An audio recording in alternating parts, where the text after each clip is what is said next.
What is this? Another battle royale, gory, win the game or you die kind of show? Yeah, why not? Huh, it's actually pretty good.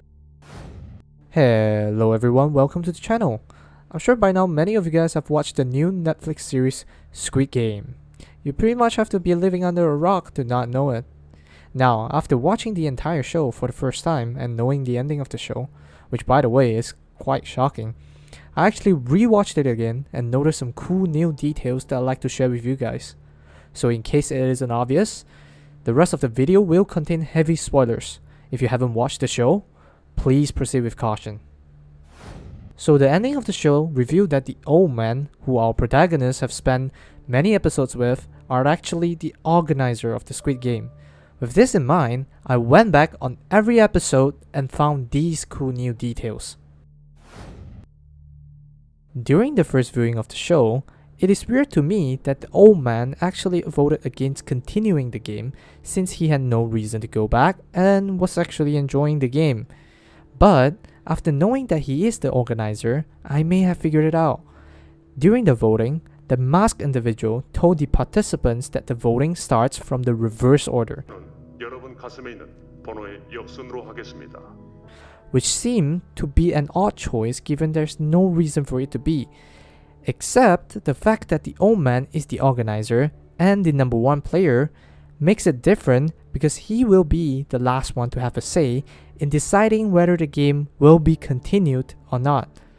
Since Squid Games have mentioned many times that the game itself focuses on fairness and participants are always given the choice, that is why the old man chose to end the game, as he knows it is unfair to force everyone to continue when the voting is 100 to 100. Later on, he gave everyone a second chance to rejoin if they so wish to do so. In episode 3, where the protagonist rejoined the Squid Game, the first thing the old man said to him was, "자네, 456번. Now, the reason I think he is expressing so much joy here is because he didn't know if the protagonist was going to join back the game. Therefore, when they meet each other again, the old man is genuinely happy to see the only friendly and approachable person to him and is looking forward to enjoy the game with him. Later on in episode 3, where the participants are introduced to the candy game, the protagonist's friend, who knew about the game, actually lied, and that put them in a dangerous position. Being the organizer, the old man knew what the game was about, and because of that, when he heard that the protagonist is likely to make a wrong choice, he had this reaction.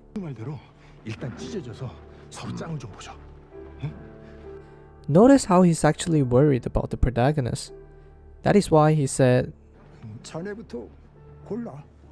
again, pay attention to how the old man reacted when he knew the protagonist actually made a terrible mistake and is most likely going to die.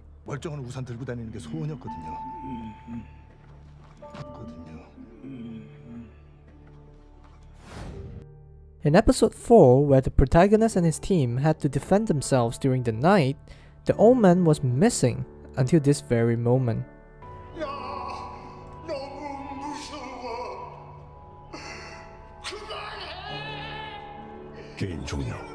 Isn't it weird that the masked gunman who stood outside for so long and decided to not interfere until the old man asked this to be stopped?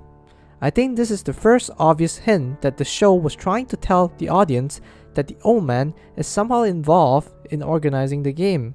Later on, the old man was seen to have been awake for the entire night.